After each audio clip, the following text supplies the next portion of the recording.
आज आपण AMH विषयी जाणून घेऊयात. AMH ही टेस्ट फर्टिलिटीसाठी युजली केली जाते, की जे कपल्स कन्सेप्शनसाठी ट्राय करत असतील, ज्यांना कन्सीव्ह होत नाही, बाकी बऱ्याच कंडिशन नॉर्मल आहेत, त्यावेळेला AMH नावाची ब्लड टेस्ट केली जाते for that particular hormone, anti mullerian hormone. त्यासाठी केलेली जाणारी ही टेस्ट. ह्याचं जे रिडिंग्स असतात किंवा ह्याचे जे आपल्याला फाइंडिंग्स मिळतात त्यानुसार फिमेल ओव्हरीजमध्ये एग्ज म्हणजे स्त्री बीजाचा साठा किती उरला आहे, ह्या प्रकारची जी पातळी आहे ते ह्या लेवल्स रिफ्लेक्ट करतात. जर AMHची पातळी कमी झाली असेल, याचा अर्थ स्त्री बीज जे आहेत ती खूप कमी उरलेत.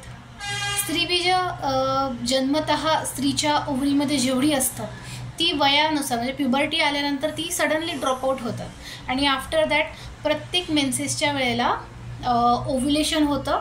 मेन्सेसच्या म्हणजे मेन्सेसनंतर 14व्या दिवशी ओव्युलेशन होतं. ओव्युलेशननंतर ते बीज जे आहे ते फुटतं, फॅलोपियन ट्यूबमध्ये येतं. तिथून यूटरसमध्ये इम्प्लांटेशन झालं नाही किंवा फर्टिलायझेशन झालं नाही तर नॉर्मल नेक्स्ट पिरियड सायकल तुमचं कंटिन्यू होतं. पण जर AMH खूपच लो असेल तर काही वेळेला अनओव्युलेटरी सायकल पण बघायला मिळतं. अर्थात पिरियड्स रेग्युलर असतात परंतु स्त्री बीजच बनलेलं नसतं किंवा ओव्हरीजमधून बीज फुटतच नाही किंवा बनतच नाही, कारण की मुळामध्ये स्त्रीच्या शरीरामधून स्त्री बीजाचा साठाच कमी झालेला आहे. अशा कंडिशनमध्ये बऱ्याचदा सांगतात की स्त्री बीज जे आहेत ना ते तुम्ही दुसऱ्या स्त्रीकडून घ्या आणि स्पर्म्स तुमच्या हजबंडचे and then you will be on hormonal therapy and then you can conceive it. Otherwise IVF is the option like similarly. परंतु बरेच पेशंट मला विचारतात की is there any solution for this condition in Ayurveda? So yes, there is. AMH level कमी असतील तर आयुर्वेदात एक खूप चांगले सोल्युशन्स आहेत. बेसिकली जेव्हा स्त्री बीजावर इम्पॅक्ट होतो आहे, अर्थात शेवटच्या शुक्रधातूवर जेव्हा इम्पॅक्ट होतो आहे तेव्हा सुरुवात रसधातूपासून झालेली असते. रसधातूच्या स्त्रोतदृष्टीचं सगळ्यात महत्त्वाचं कारण आहे ते म्हणजे चिंत्या नामच्यावरती चिंतन. खूप अधिक विचार करणं, खूप जास्ती स्ट्रेस घेणं, that is the cause for दुष्टी ऑफ द फर्स्ट धातू रसधातू. रसधातू दुष्ट झाला ॲपरंटली शेवटचा शुक्र ओजापर्यंत तसंच प्रवाह चालत राहतो आणि त्याची पण दुष्टी आपल्याला दिसायला मिळते. सगळ्यात पहिले स्ट्रेस कमी ठेवायचा, हेच मी लो AMHच्या पेशंटला सांगते.